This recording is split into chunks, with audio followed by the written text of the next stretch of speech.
ललितपुर में अपनी ही बेटी के खिलाफ घंटाघर परिसर में माता पिता आमरण अनशन पर बैठ गए। मध्य प्रदेश के टीकमगढ़ जिले के थाना मोहनगढ़ के ग्राम अचरा निवासी दंपति आखिर ललितपुर के घंटाघर परिसर में ही बेटी के खिलाफ धरने पर क्यों बैठ गए? अपनी ही बेटी पर आरोप लगाते हुए पोते को बंधक बनाने के आरोप, साथ ही और भी गंभीर आरोप लगाए गए हैं। मुख्यमंत्री उत्तर प्रदेश के नाम मदद कर कार्यवाही की जाने का पत्र लिखा है।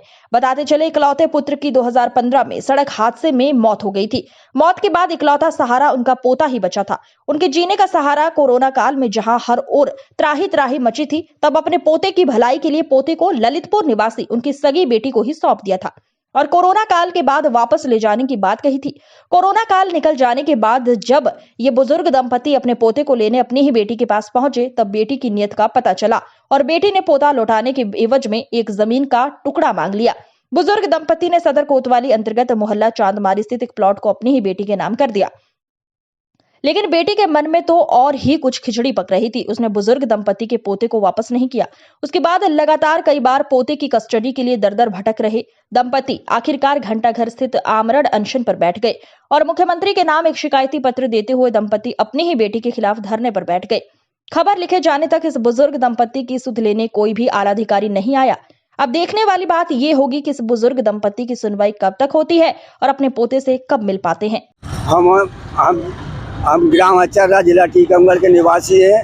मनोहर लाल चतुर्वेदी और हमारी पत्नी मीराबाई चतुर्वेदी। हमारी लड़की झांसा देके हम अपने पोते को पढ़ाते थे स्कूल में, पुष्पा स्कूल में टीकमगढ़ में। कोरोना की वजह से घर आ गए तो हमारी लड़की घर पे आई, कहने लगी कि आप लोग परेशान ना हो, कोरोना के बाद हम पहुँचा दें, हम पढ़ाएंगे लिखाएंगे, भविष्य बनाएंगे, तुम अपनी खेती बाड़ी करो, हम तुम्हारी मदद करेंगे। इस झांसे से ले आई। उसके बाद में हम आते जाते रहे, मांगते रहे। हमारे कहने हमें नहीं है, वो वृंदावन में है, फलानी जगह है, ठिकाने बहाना करती रही।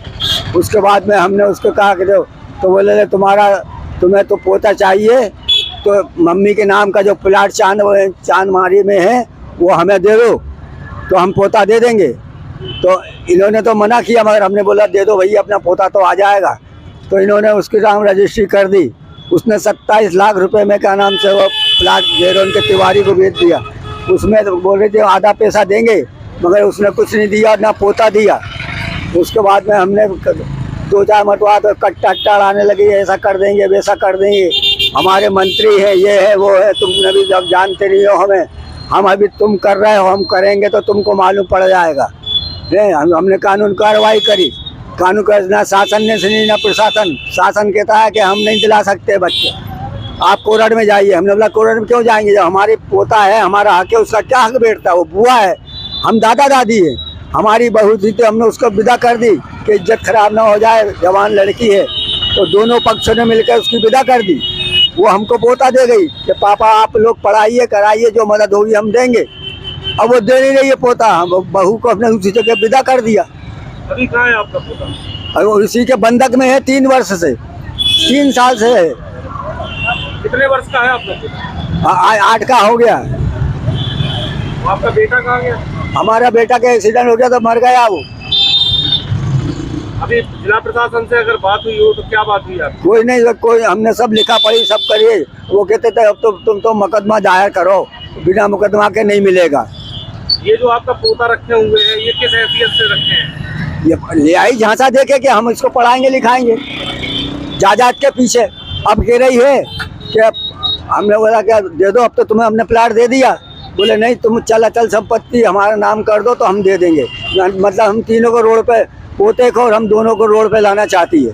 अभी आप कब से बैठे हैं धरने पर? हम आज सुबह बैठे हैं 11 बजे से। कोई आया प्रशासन का? कोई नहीं आया है। सिपाही आया तो वो कहने लगे ठीक है, हम शाम को आपको भेजेंगे। क्या मांग करते हैं जिला प्रशासन? कुछ नहीं कहते, वो तो कहते हैं कि हम नहीं दिला सकते। आप क्या मांग करते हैं जिला प्रशासन? हमें केवल ये करता है कि हमारा पोता चाहिए, हमें कुछ नहीं चाहिए।